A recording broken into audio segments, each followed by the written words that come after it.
Hello everyone, today I'm going to show you how to turn off password when downloading apps from the App Store.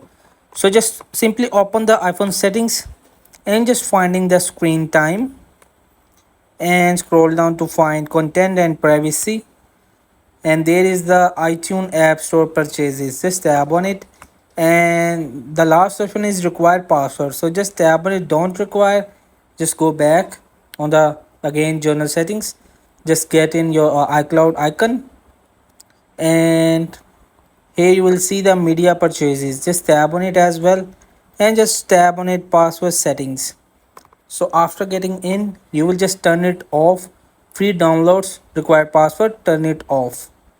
So in this way you will just have to turn off password when downloading apps from the App Store. So hope this video helped you. Please don't forget to like and subscribe and get notified for more videos.